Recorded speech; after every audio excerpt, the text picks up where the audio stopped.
Seguimos maravillados con lo que nos da el mismo Señor en la carta del apóstol Pablo a los Filipenses. Y quisiera empezar leyendo la porción. Quiero que vayas a Filipenses capítulo 3, por favor, abriendo tus Biblias ahí. Desde el versículo 1, solamente para recordar, dice: por lo demás, hermanos, gozaos en el Señor. A mí no me es molesto el escribir las mismas cosas y para vosotros es seguro. Verso 2, guardaos de los perros, guardaos de los malos obreros, guardaos de los mutiladores del cuerpo, porque nosotros somos la circuncisión, los que en espíritu servimos a Dios y nos gloriamos en Cristo Jesús, no teniendo confianza en la carne. Aunque yo tengo también de qué confiar en la carne. Si alguno piensa que tiene en qué confiar en la carne, yo más, circuncidado al 8º día, del linaje de Israel, de la tribu de Benjamín, hebreo de hebreos, en cuanto a la ley, fariseo, en cuanto a celo, perseguidor de la iglesia, en cuanto a la justicia que es en la ley, irreprensible. Pero cuantas cosas eran para mi ganancia, las he estimado como pérdida por amor de Cristo. Y ciertamente aún estimo todas las cosas como pérdida por la excelencia del conocimiento de Cristo Jesús, mi Señor, por amor del cual lo he perdido todo y lo tengo por basura para ganar a Cristo. Bueno, ya hemos definido algunas cosas anteriormente. Supongo que mientras leemos, nuestra mente nos va llevando a todas las semanas anteriores, lo que hemos detallado. Antes de entrar en el tema de la confianza en la carne, estuvimos viendo el sentido del autor para ver un tema esencial, que es el punto para llevarnos a la confianza en la carne, la doctrina de la salvación, el cual, como dijimos, es un tema crucial y se ha convertido hoy en día en un tema secundario. El tema de la salvación es crucial, la doctrina de la salvación, pero se ha convertido en un tema secundario. Déjame analizar un poco contigo. Aunque no en concepto, se ha convertido en secundario, pero no en concepto. Es decir, todas las congregaciones evangélicas, hasta las no acertadas, por llamarlas de alguna manera, todas ellas pueden conceptualizar la salvación como algo primordial.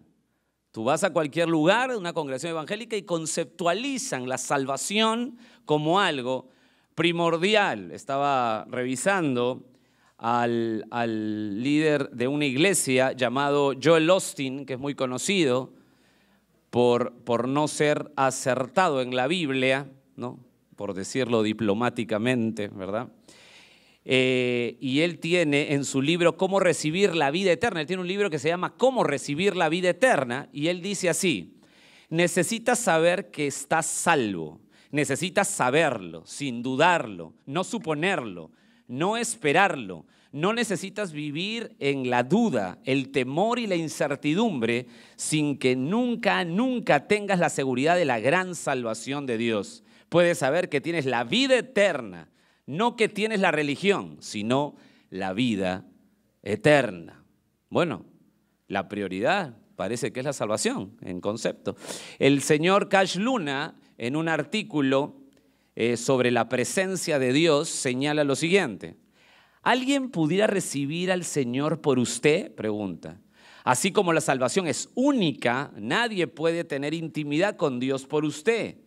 Siéntese como privilegiado porque Dios lo anhela. Levante sus manos en alto y voy a hacer una oración. ¿Sabe usted cuál es el sueño de Dios? Uno regularmente vive, trabaja y hace lo posible por conseguirlos, pues Dios es igual. Usted es el sueño de Dios, es el hombre que Dios ha soñado tener. Los que tengan sed, vayan con aquel que puede darles de beber. Fin de la cita.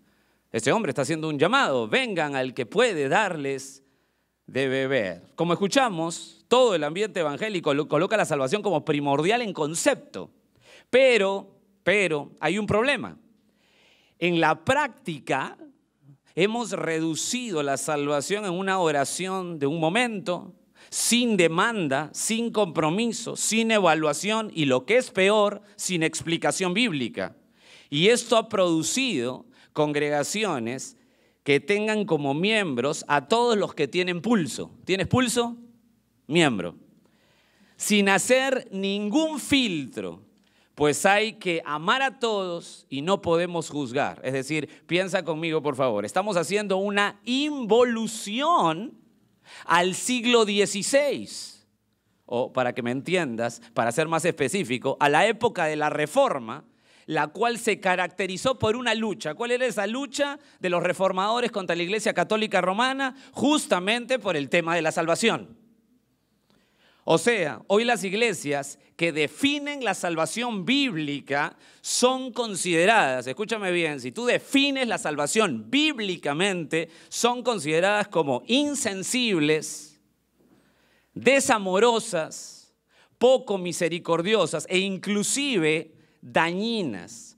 Muchos han vendido su fe por un plato de lentejas y se han mezclado con los parámetros mundanos y el producto es el universalismo. ¿Qué es el universalismo? La mentalidad que prevalece en la iglesia evangélica con respecto a la salvación. ¿Cuál es esta mentalidad? Que el que muere, como Dios no es malvado, ya lo juzgará y quizá va al cielo, pues ese hombre o mujer eran buenos en su vida. Sin importar si tuvo algún fruto espiritual, no importa si tuvo un fruto espiritual, si tuvo las marcas de un creyente verdadero, no importa. Pero nos hemos encargado de decirle a la gente que Dios verá. Dios verá. La salvación no, Dios verá.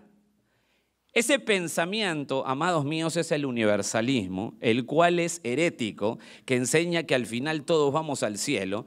Y así la gente que me esté escuchando de diferentes lugares diga, no, yo no creo eso, o lo niegue, ese es el pensamiento que prevalece quizá dentro del closet, pero prevalece ese pensamiento.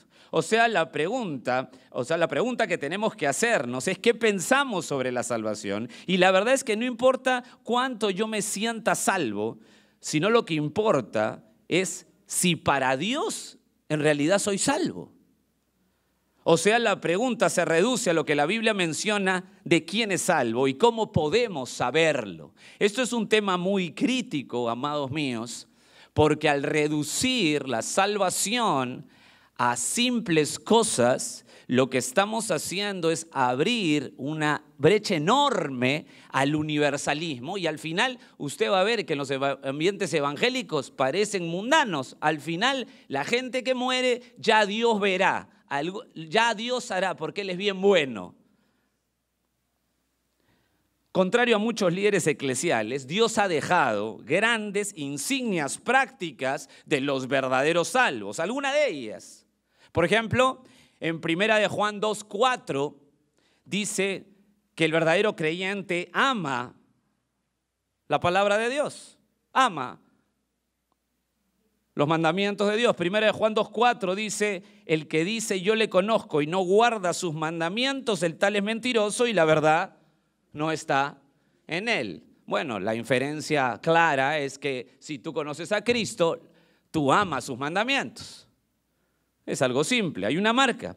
Segundo, otra práctica, una marca práctica, amor por la santidad. 1 de Juan, el mismo Juan, 1 de Juan 1:6 dice, si decimos que tenemos comunión con Él y andamos en tinieblas, mentimos y no practicamos la verdad. La inferencia es obviamente que si andamos con Él, no queremos andar en tinieblas. Queremos andar como Él anda, en luz, ¿verdad que sí? Lo coloca fuertemente también este amor por la santidad en Romanos 6:6, que gracias a Dios hemos recorrido Romanos 6. Y se acuerdan cuando en Romanos 6:6 Pablo dice, sabiendo esto, que nuestro viejo hombre fue, ¿qué? Crucificado juntamente con Él, para que el cuerpo del pecado sea destruido, a fin de que no sirvamos más al pecado, hay una transformación. Una marca de transformación es que quiero andar en luz, que quiero en mi corazón, anhelo seguir a Cristo. Quiero imitarle, me empiezo a aborrecer, ¿verdad? Otra marca, 1 Juan 3:17, amor por los hermanos. Esto es interesante, es sumamente práctico. Pero el que tiene bienes de este mundo y ve a su hermano tener necesidad y cierra contra él su corazón, escucha la pregunta, ¿cómo mora el amor de Dios en él? O sea, ¿cuál es el resultado, la inferencia clara? Que el que ve a su hermano que tiene necesidad y aún puede ayudarlo y no lo hace, ¿cómo vas a decir que eres creyente? O sea, hay insignias sumamente prácticas. ¿Qué creyente verdadero no querrá ser parte de una iglesia local? ¿Qué creyente verdadero no anhelará estar bajo la sujeción de la palabra de Dios? ¿Qué creyente verdadero querrá seguir andando en la senda de la vida anterior de pecado? Es decir, la salvación es una transformación. Y hermanos, no podemos reducir eso. La transformación es clara en la salvación y es un peligro no tenerlo claro en nosotros. Eso es lo que hace Pablo en esta sección. Eso es lo que hace Pablo en esta sección con la iglesia de Filipos, que estaba atacada y tentada, como toda iglesia, a rebajar la salvación. ¿A qué lo rebajamos nosotros? A méritos humanos. Siempre ha pasado eso, siempre una iglesia, siempre, escúchame bien, siempre vamos a tener ese peligro. Piénsalo, siempre vamos a tener ese peligro. Vamos a estar atacados y tentados, como toda iglesia, a rebajar la salvación a méritos humanos. Pues, yendo al contexto de Filipos, los judaizantes estaban enseñando en forma sistemática que la salvación era por Jesús y por obras. Esto es tan fuerte para Pablo que les llama, ¿cómo les llama Pablo a los judaizantes? ¿Cómo le dice la iglesia de Filipos? Que son perros, ¿se acuerdan? Cariñoso Pablo, ¿verdad? Perros, malos obreros, ¿y qué más dice? Mutiladores de cuerpo. Es decir, Pablo no tiene ningún problema en adjetivizar con tanta claridad a gente que está pervirtiendo la enseñanza de la salvación. Pablo dice, esta gente destroza. El llamado a la salvación es, deja de luchar con Dios con tus obras. ¿Cómo vas a decir que la salvación es por obras? Deja de luchar contra Dios con tus obras. Y estos hablo de los perros, malos obreros, mutiladores, y cortan, mutilan, despedazan a la gente y la condenan. Ese celo, amados míos, me parece, y esto es para que lo analices, como he tratado yo en estos últimos días de analizar este mensaje, este celo santo es el celo que debemos tener como creyentes. Debemos tener este celo. De ver a gente hablando correctamente el evangelio. Una perversión así hace que el apóstol Pablo llegue a hablar todo esto. Esto es un celo santo que debemos tener. Si las personas no escuchan el correcto evangelio de solo Cristo, solo Cristo, solo Cristo, entonces el infierno, la condenación, la ira de Dios los va a pulverizar. ¿Usted tiene claro eso?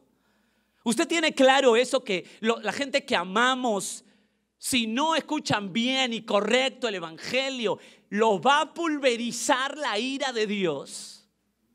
Tenemos que tenerlo claro. No demos falsas esperanzas, no soñemos con falsas esperanzas. La Biblia, en esta porción majestuosa que nos da Pablo, lo que quiere hacer es poner en alto la salvación y hacer una separación tremenda de que no se puede combinar, no podemos negociarla, no podemos tener ministerios que negocien el evangelio. ¿Y saben qué?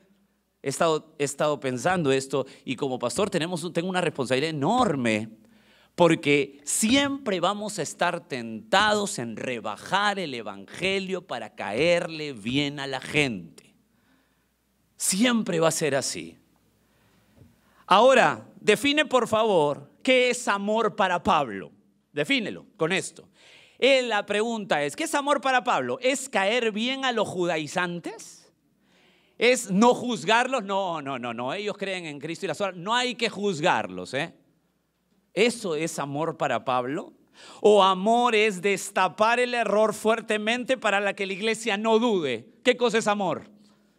Lógico, que la iglesia lo tenga claro. Por eso Pablo hace un cambio brusco entre el versículo 1 y 2, porque lo que quiere hacer es que la iglesia la tenga clara porque él ama a la iglesia. Si usted ama a la iglesia, necesitamos que lo esencial esté claro, absolutamente claro. Y la salvación es una doctrina esencial. Esto es tan crucial porque obviamente es una doctrina crucial. Que Pablo concluye en el verso 3, mira cómo concluye en el verso 3, hablando de las cualidades de un creyente verdadero, dice así, porque nosotros somos, ¿lo ven ahí? La circuncisión, eso lo hemos explicado, los que en espíritu servimos a Dios y nos gloriamos ¿en quién? Ahí está la clave, pero mira cómo termina, no teniendo confianza en la carne. Estamos en el sentido del autor, ¿verdad? Estamos siguiendo el tren del pensamiento. No teniendo confianza en la carne, muy importante. Está claro hasta ahí. Está claro para la iglesia de Filipos, por extensión, esto es para todas las iglesias.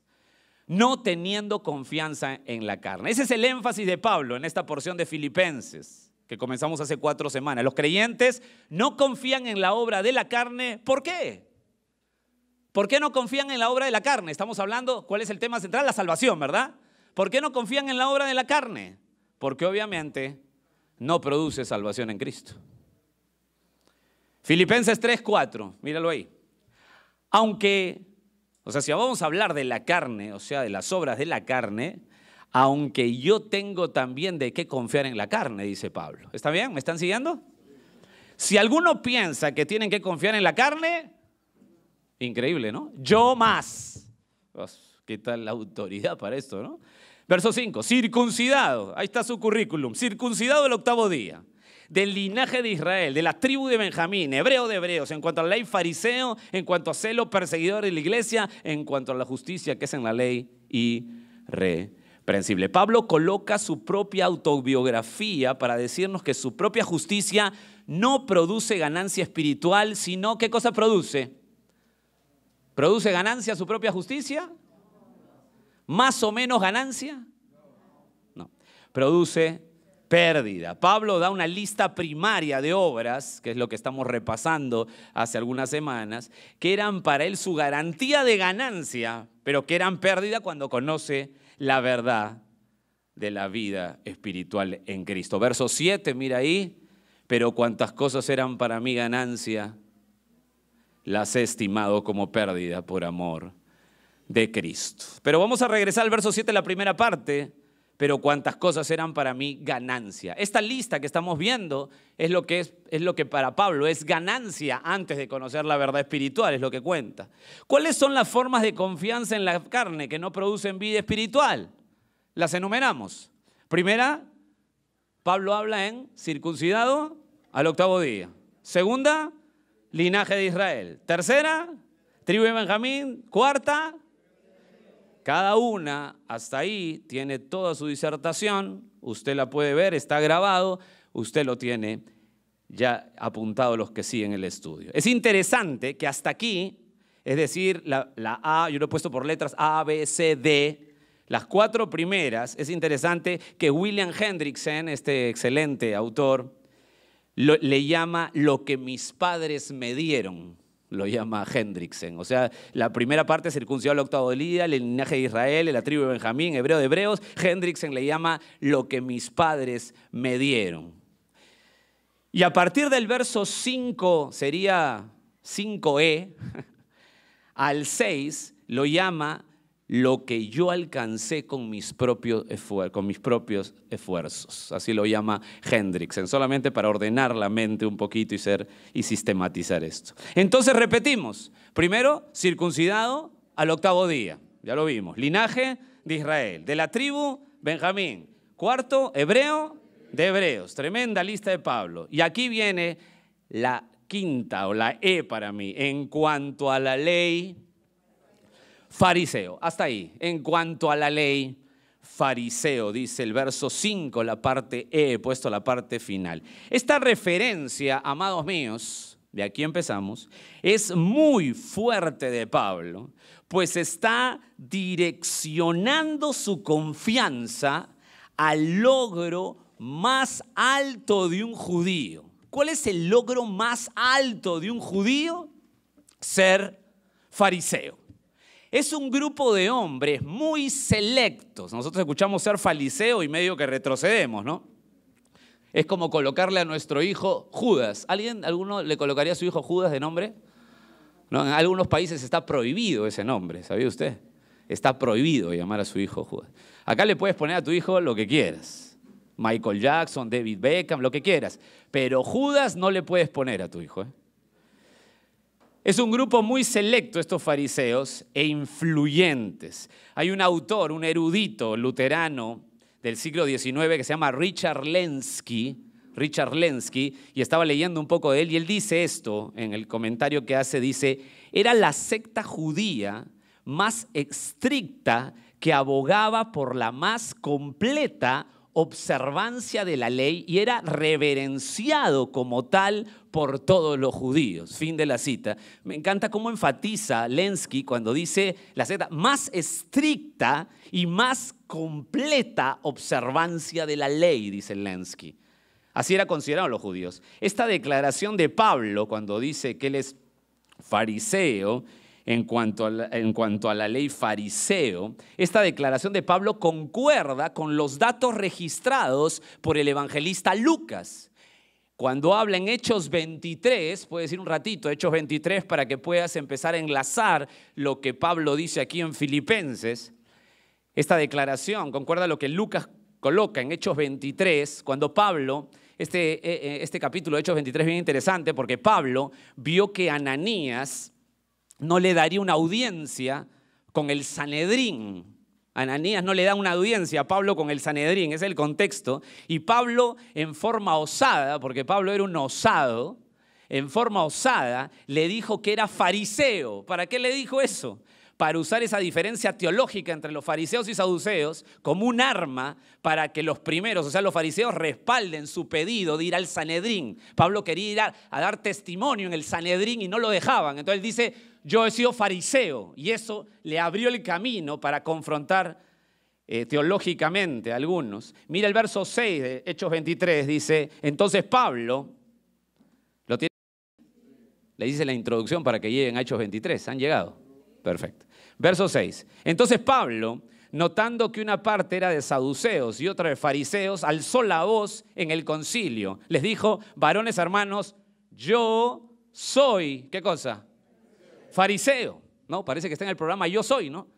Yo soy fariseo, dice Pablo. Hijo de fariseo, acerca de la esperanza y de la resurrección de los muertos se me juzga. O sea, claramente Lucas hace el ensamble ahí en Hechos, colocando que él dice, a viva voz, soy fariseo, una acción muy osada. En Hechos 26:4, Hechos, también el mismo Lucas, mira Hechos 26, versículo 4, dice el apóstol, mi vida pues desde mi juventud, la cual desde el principio pasé en mi nación, en Jerusalén, la conocen todos los judíos, las cuales también saben que yo desde el principio, si quieren testificarlo conforme a la más rigurosa secta de nuestra religión, viví, ¿qué cosa?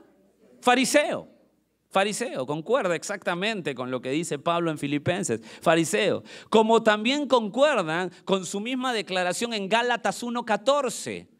Es importante esto en Gálatas 1:14. Gálatas 1:14, el contexto es muy importante porque Pablo se va con todo, con los que atacan el evangelio. ¿Se acuerdan que les dice, los que predican otro evangelio sean anatemas, verdad? Los judaizantes volvían al ataque y Pablo volvía al ataque también. Y en Gálatas 1:14 dice, porque ya habéis oído acerca de mi conducta en otro tiempo en el judaísmo, que perseguía sobremanera a la iglesia de Dios, estoy leyendo desde el 13, y la asolaba, y el verso 14, y en el judaísmo aventajaba a muchos de mis contemporáneos en mi nación, imagínate, aventajaba, dice, siendo mucho más celoso de las tradiciones de mis padres, mucho más celoso. El autor John MacArthur tiene acá un comentario muy bueno, dice, volverse fariseo, dice MacArthur, volverse fariseo significaba el nivel más alto de judaísmo devoto y legalista. Fin de la cita. ¿Te estás dando cuenta la fuerza de decir, yo soy fariseo? A nosotros nos va y viene, pero aquí no, aquí no. Es muy importante esto. Entonces, esta declaración de Pablo nos ubica. ¿Están bien hasta ahí? Estamos en la mitad de material, ¿eh? Nos ubica claramente que lo que el apóstol estaba mencionando es que él se había sumergido en cuerpo y alma al estudio y codificación de la ley. Esto no es así nomás, esto no es una cosa ligera. Pero ¿cómo podría, y esto es lo que me puse a pensar cuando llego aquí, cómo podría colocar Pablo ese ejemplo de propio logro de una obra suprema al ser fariseo, a los judíos, sabiendo que los fariseos eran por concepto de Jesús? ¿Qué cosa? ¿Qué cosa le dijo Jesús a los fariseos? Así es, ¿no? Es lo que pasó cuando yo dije que Pablo había dicho, soy fariseo. Entonces la gente dice acá en este momento, escucha fariseo, ¿no? Pero, ¿no? Así reaccionamos, como le dije el nombre Judas, ¿no? No, mi hijo Judas jamás, Pedro puede ser Pedrito, Judas no, ¿verdad? Eran por concepto de Jesús, eran engañadores, ¿verdad? Engañadores, hipócritas. E inclusive, ¿sabes cómo les llamó Jesús? Asesinos. Asesinos. Mira por favor un ratito Mateo, capítulo 23. Desde el verso 29. Hipócritas, engañadores, y llegó a decirles asesinos, por supuesto. Lo querían matar. Ay de vosotros, dice el verso 29 del capítulo 23 de Mateo. Ay de vosotros. ¿Se acuerdan lo que significa ay? Era lo contrario, muy bien. Dios mío, qué iglesia tan estudiosa. Muy bien, lo contrario a bienaventuranza o a bendición, ¿verdad? Ay de vosotros, escribas y fariseos hipócritas, porque edificáis los sepulcros de los profetas y adornáis los monumentos de los justos, y decís, si hubiéramos vivido en los días de nuestros padres, no hubiéramos sido sus cómplices en la sangre de los profetas, así que dais testimonio contra vosotros mismos de que sois hijos de aquellos que mataron a los profetas. O sea, en tus venas corre sangre asesina. También eran mercaderes de la fe, ¿sabía usted? Por Jesús. Recibe tu milagro, siembra, aprovecha la ola de bendición. ¿Y por qué digo todo esto? Porque Jesús dijo en Mateo 23, 14, en el mismo capítulo de Mateo, dice, ay de vosotros, verso 14, escribas y fariseos, hipócritas, porque, ¿qué cosa hacen? Devoráis la casa de las viudas. Y como pretexto hacéis largas oraciones.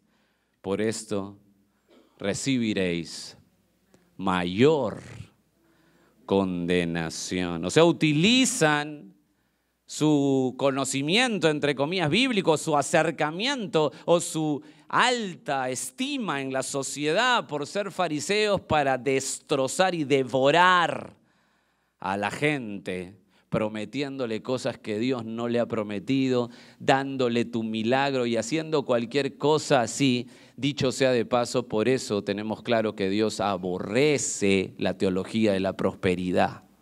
Le da náuseas, asco. Es una teología maldecida.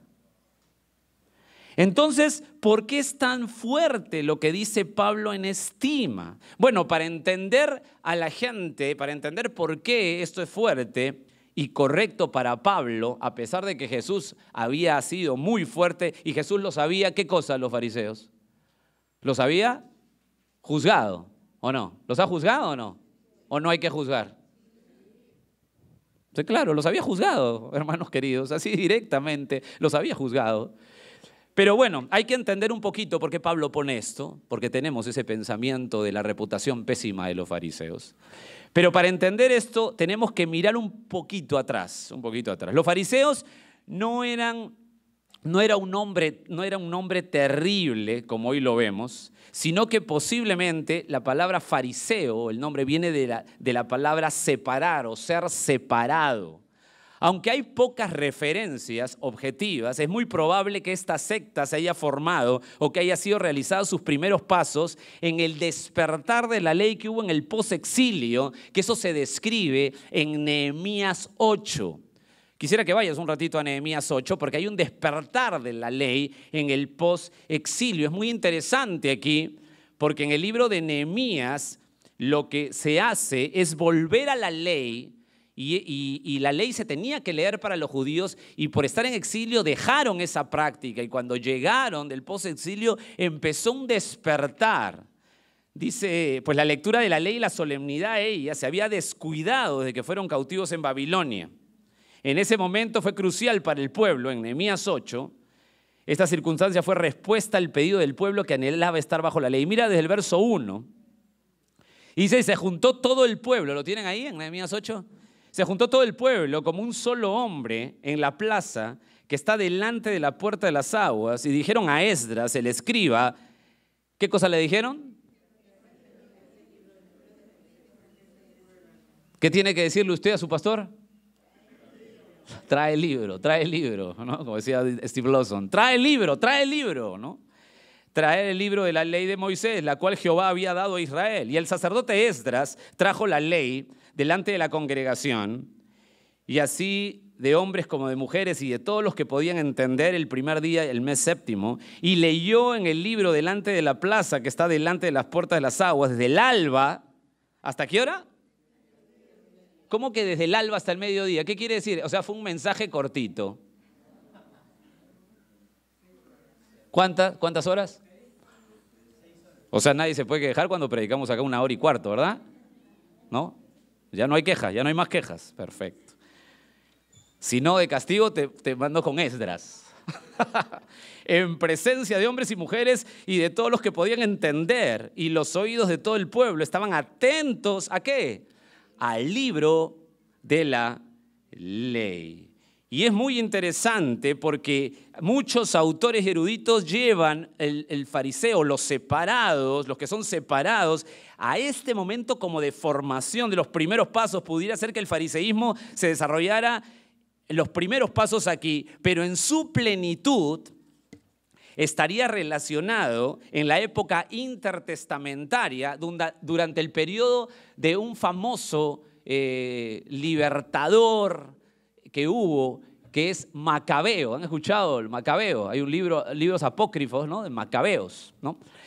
En ese periodo, ahí se desarrolló a plenitud, según casi todos los conocedores, todos los historiadores y teólogos, pues en ese periodo había un abandono terrible de los judíos a Dios y fue un periodo de apostasía terrorífica. En ese escenario de apostasía crece la reputación de los fariseos. En el primero era como los pininos, ahí empieza la ley a volverse solemne otra vez que la habían dejado. Ahí podría empezar, pero aquí se desarrolla el fariseísmo. ¿Y cuál era el contraste? Es que era una época terrible de apostasía y a él les interesaba muy poco al pueblo de Israel lo que era la palabra. ¿Y qué hacían los fariseos? ¿Por qué creció en los fariseos la reputación? Deseaban guardar la ley mosaica en detalle. No solo guardarla, sino guardarla en detalle. Además, los fariseos reglamentarían en forma detallada para cada área de vida la aplicación de la ley. ¿Qué hacían los fariseos en esta época? Lo que hacían era guardaban detalladamente la ley, eran sumamente celosos, y no solo eso, sino que hacían escritos de cada aplicación de la ley para tu vida práctica. ¿Me dejo entender? Dicho sea de paso, después todo esto se pervirtió. Ya en la época de Jesús ya no se leía la ley de Dios, sino ¿qué cosa se leía? Las tradiciones de lo que habían escrito, la aplicación de las tradiciones. Ya no se leía la ley. Entonces se les conocía por su gran estima y admiración, volviendo al pensamiento de ese momento de oscuridad en Israel y que ellos afloraban la luz de la ley. Entonces se les conocía por su gran estima y admiración extrema a la ley de Dios. Aquí recién, cuando yo entiendo eso y retrocedo un poquito, podemos acercarnos más a la mente de Pablo, del autor. Ese es el punto de Pablo. Pablo dice: yo soy fariseo, o sea, fui conocido, es lo que quiere decir cuando dice soy fariseo, ante la ley fariseo, lo que quiere decir es que fui conocido por mi admiración extrema a la ley, mi admiración extrema a la obediencia de esta ley. ¿Me escucharon bien? ¿Me escucharon bien? Ese es el punto. Por eso que utiliza: yo ante la ley soy fariseo, lo que quiere decir, y que recién lo puedo entender al entender toda la historia aquí, que lo que dice Pablo es: yo fui conocido por mi admiración extrema. Extrema. Usted no me va a ganar, yo he sido, este es un mérito enorme, mi admiración extrema a la ley, mi admiración extrema a la obediencia de esta ley. Escuchen, judaizantes, diría Pablo. Yo pertenecía a ese grupo selecto de aproximadamente, este dato me encantó, aproximadamente 6.000 fariseos habían en el primer siglo, según Flavio Josefo, en Israel. Solo 6.000 fariseos. Era muy poco, un grupo selecto en todo Israel en el primer siglo. Según el estudiador Flavio Josefo, como digo, él menciona eso. Yo llegué por mis méritos a ser el máximo estatus, diría Pablo, de la religión especial. Pues, hermanos, si había una religión especial, si había una religión correcta, ¿cuál era esa religión correcta? Los israelitas, pues los judíos, ¿no? Era la religión correcta.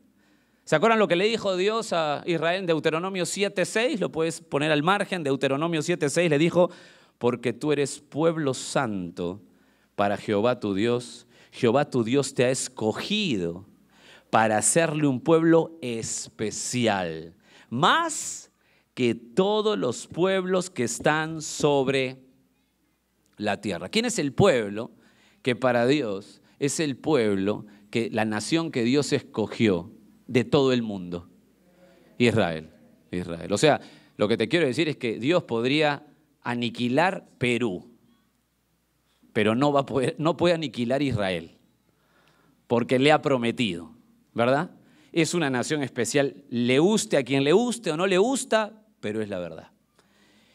O sea, Pablo dice: no solo soy de la religión más elevada, sino del estatus. Y aquí por aquí ya empieza la práctica, cómo lo aterrizamos nosotros, sino del estatus de esa religión más especial, el estatus más alto. Es mi estatus, lo que pensé me sumaba. Pablo está diciendo, cuando dice yo soy en cuanto a la ley fariseo, lo que está hablando es mi estatus.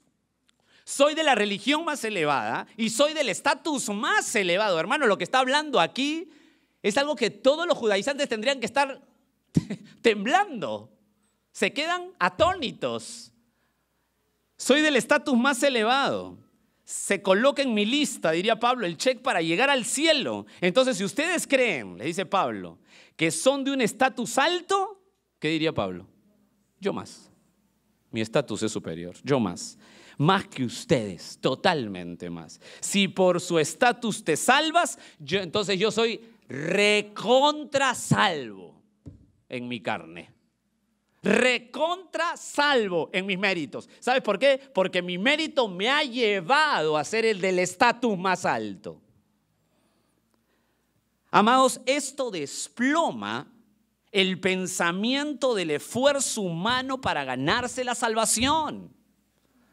Hermanos, esto es muy importante, porque como dije al inicio, estamos hoy sumergidos en un pensamiento extraño al final que los méritos humanos nos llevan al cielo. Yo no sé si usted ha ido a velorios evangélicos últimamente, Pero hoy, muchas veces, sin querer queriendo, la gente te dice eso. No sé, pero Dios verá.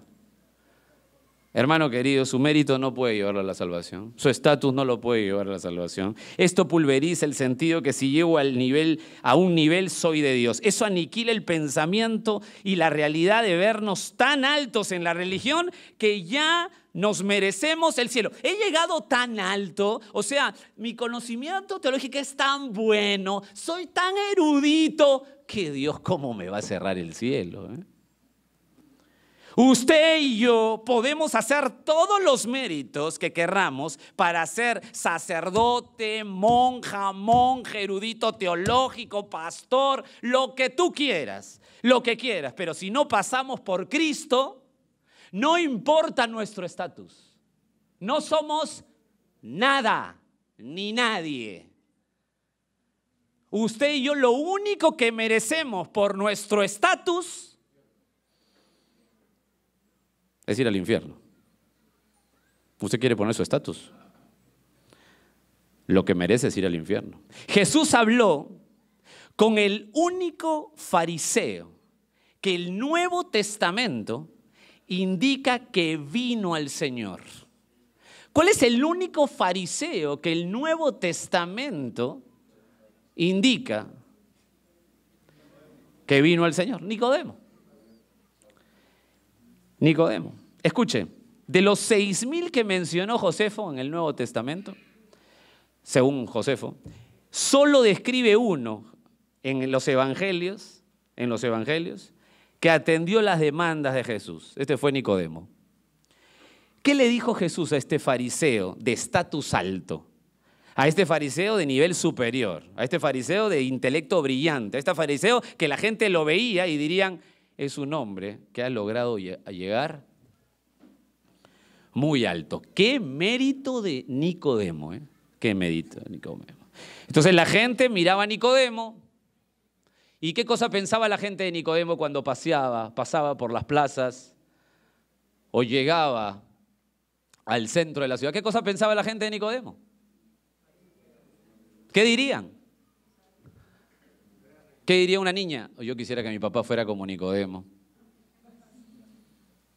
No con el logro que tengo aquí, sino con Nicodemo, que se ve un ejemplo, ¿no? ¿Qué diría una mujer? Ay, como mi esposo no es delicado como Nicodemo. Como mi esposo no llega así como Nicodemo, ¿no? Su estatus. ¿Qué diría un caballero? Uy, ¿cómo sabe? ¿Qué diría un religioso? Va con zapatos y todo al cielo.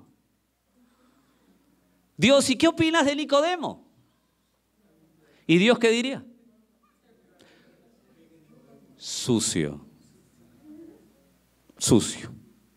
asqueroso, aborrecible, inmundo.